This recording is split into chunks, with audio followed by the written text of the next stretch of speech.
Why did God let you love the wrong person first? This is the question almost every broken heart has whispered at some point in life. Lord, why did you let me love that wrong person? And the answer is not a simple one. Because sometimes it takes a wounded heart to awaken a deeper purpose hidden within. You were never created to love aimlessly. You were not made to chase a connection merely for the sake of comfort. But God, in His mysterious and patient wisdom, sometimes allows your heart to become attached to someone who was never meant to stay with you forever, not to punish you, not to make you cynical about love, but to prepare you for a greater purpose. Because some lessons can only be taught by pain. A certain kind of realization only comes when your heart has been stretched, torn, and then forced to heal. That anguish, that ache, that silent wonder of, why did this happen? None of it is wasted. God never wastes a wound. There is a sacredness in heartbreak when it leads you to your purpose. There is a divinity in loss when it opens your eyes to who you are in Him. When you look back at the person you once prayed for, the one you cried over, perhaps even begged God to keep, you begin to grasp a powerful truth. Sometimes the greatest act of mercy is an unanswered prayer. You saw potential. They saw convenience. You saw sacred covenant. They saw temporary comfort. But God saw a lesson. He saw a divine turning point. He saw what was hidden from your sight. That the relationship you desired most was the very thing that would one day lead you back to Him. He allowed you to love deeply, even desperately, not to destroy you, but to teach you what love is not, so you could recognize what true love actually is. Deuteronomy 8:2 says, "The Lord led you through the wilderness to humble you and test you, and to know what was in your heart." That wilderness was not just a place, it was a person. It was a relationship. It was that season that stripped you down to your bare soul, exposing both your weaknesses and your deepest longings. And in that wilderness, you found what you did not expect. You found yourself. You found the parts of you that could not save yourself, and that was the beginning of surrender. Because it was never just about them. It was about what God was creating within you. You had to experience a love that was selfish, unstable, and conditional, so you would stop chasing emotional highs and start craving eternal truth. The wrong person exposes your blind spots. They shake your insecurities. They mirror your own wounds. They stir your deep need for validation. They hold up a mirror not to show you your worth, but to show you your weaknesses so you can finally see what still needs healing. You learn that the desperation for affection can mimic love, but it is not love. It is dependency. It is fear disguised as passion, and the enemy knows this. He knows how to use your loneliness as bait. That is why he often sends a distraction before God sends the real thing.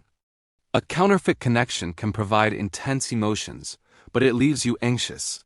It feels urgent, yet lacks peace. It seems like destiny, but only breeds confusion. And yet, God still allows it. Not because He wants to see you in pain, but because He is awakening you. The heartbreak becomes holy ground.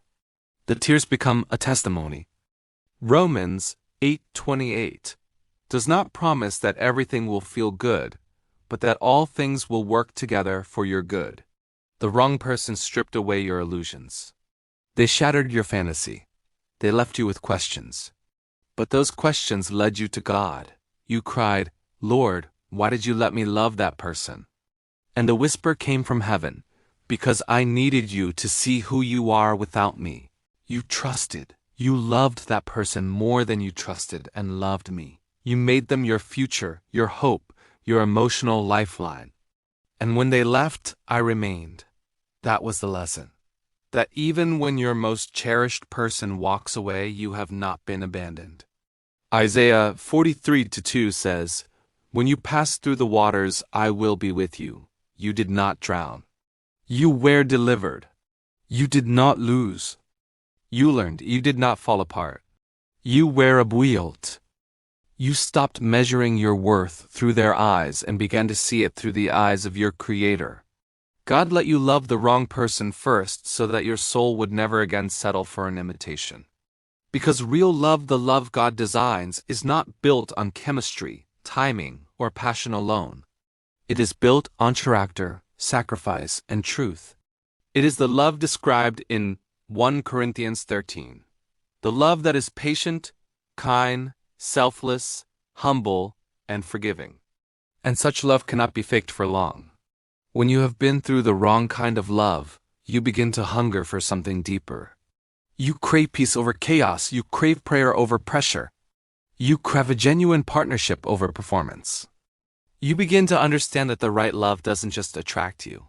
It anchors you. It doesn't just excite you. It edifies you. It doesn't just make you feel wanted. It helps you walk in your purpose. And such love always begins with God because God often feels most real after your heart has been broken. This is a strange truth of faith. He allowed your heart to break so He could enter it fully. He allowed your disappointment so you would stop idolizing a connection and start craving a sacred covenant. So you would stop asking, "Do they love me?" and start asking, "Do they love God?" Because now you understand, a person who does not know God can never truly love you, at least. Not in the way your soul genuinely needs. 2 Corinthians 6:14 warns us, "Do not be unequally yoked." But often, we do not grasp the depth of this until we have tasted its pain. And even then, in His immense mercy, God lets the wrong person leave not to break you, but to bless you. So that your next relationship is built on wisdom, not wounds. So that you enter love healed, not hungry. Because a hungry heart settles for less, while a healed heart sees clearly. You loved the wrong person. But that love was not wasted. It revealed your capacity to give. It highlighted your hunger for depth. It exposed your longing for something eternal. And God will not waste a heart like that. He will use it, refine it, and fill it until it mirrors His own. Therefore, the next time you ask, "Why did you let me love someone who couldn't stay?" remember this. Sometimes God lets your heart break so that it will never bow to anything less than Him. This is not punishment. This is protection. This is preparation. Because one day, the right person will come. And when they do, you will feel the difference. They will not pull you away from God. They will draw you closer to Him. They will not make you doubt your worth. They will remind you of it. They will not just love you for your appearance. They will love you for how you pray. Because the right love does not compete with God's presence. It confirms it. And when that love comes, you will finally understand why God allowed your heart to be broken first. He was not trying to destroy you.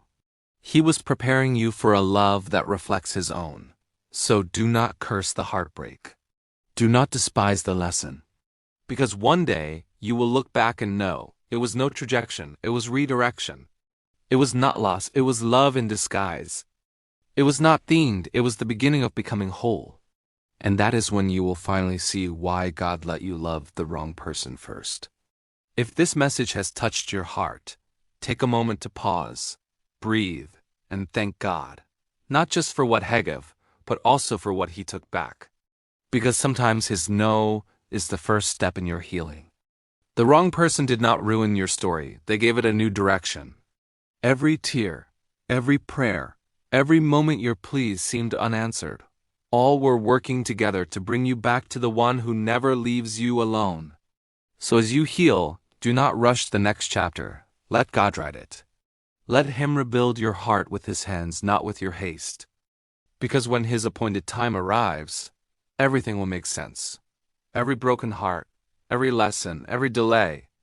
And when that love finally knocks on your door, you will recognize it. Not because it feels perfect, but because it carries peace. If this message has touched your heart, be sure to share it with someone who is still healing from their wounds. And always remember, God's protection often appears as heartbreak before it appears as blessing.